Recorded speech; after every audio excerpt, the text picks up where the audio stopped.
घिनौनी नज़रें। बिनासा शाम को अपने पति के लिए जूस बना रही थी, तभी उसकी छोटी बहन पूनम का फ़ोन आया। बिनीशा ने जल्दी से फ़ोन रिसीव किया और कहा, मैं अभी तुझे ही याद कर रही थी। तुझे आम का जूस पसंद है ना, इसलिए जब भी बनाती हूँ हमेशा तेरी याद आ जाती है। तब विनाशा की बहन पूनम बिल्कुल खामोश थी। जब विनाशा ने उसकी खामोशी का कारण पूछा तो पूनम की सिसकियों की आवाज़ विनाशा के कानों में साफ सुनाई पड़ रही थी। विनीशा बहुत घबरा गई और उसने पूनम से जोर देकर पूछा कि आखिर हुआ क्या है। तब पूनम ने डरते डरते बताना शुरू किया कि अभी मेरे मोबाइल पर किसी अनजान व्यक्ति का फ़ोन आया था और वह मुझे कह रहा था कि वह मुझे जानता है और उसके पास मेरी कुछ फ़ोटोज़ हैं और अगर मैंने उसकी बातें और शर्त नहीं मानी तो वह उस फ़ोटोज़ को इंटरनेट पर डाल देगा। तब विनाशा ने पूनम से कहा, पूनम ऐसे ही कोई गलत नंबर होगा, कोई सिरफिरा ऐसे ही तेरे मज़े ले रहा होगा, तू डर मत, कुछ नहीं होगा ऐसा वैसा। तब पूनम ने घबराते हुए कहा, दीदी मुझे उस इंसान से डर नहीं लग रहा पर मुझे उसकी बातों से बहुत डर लग रहा है। यह कहकर पूनम रोने लगी। तभी विनाशा ने कहा, तो बताना उस इंसान ने कहा क्या है तुझे।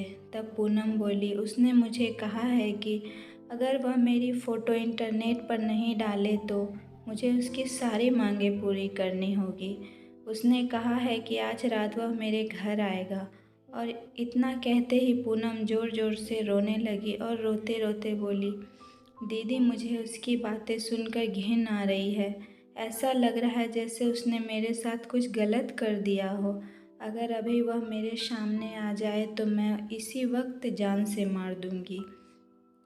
इतना कहकर पूनम चीखने लगी।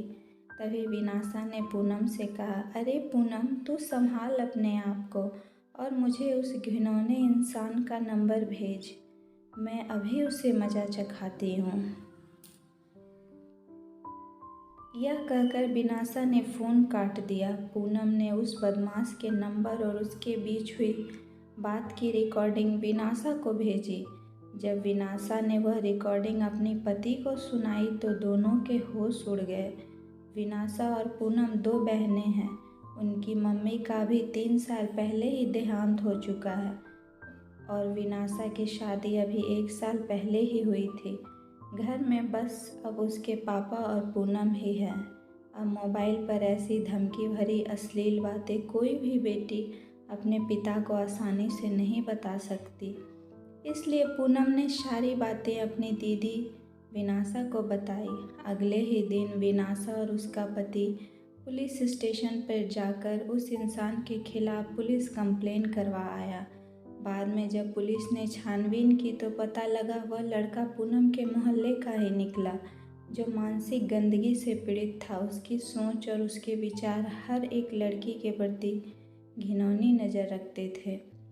उसे पता था कि पूनम की मम्मी का देहांत हो चुका है और वह दिन भर घर पर अकेली रहती है और वे इसका फ़ायदा उठा सकता है और वह लड़का अपनी बुरी नज़रों और घटिया बातों से पूनम की आत्मा के साथ खिलवाड़ कर रहा था। पर बाद में जब उसे पुलिस ने पकड़ लिया तो उसे जेल की सलाखों के पीछे जाना पड़ा। दोस्तों, आज भी हमारे समाज में उस जैसे मानसिक रोगी बैठे हैं जो हजारों लड़कियों की आत्मा के साथ खिलवाड़ कर रहे हैं।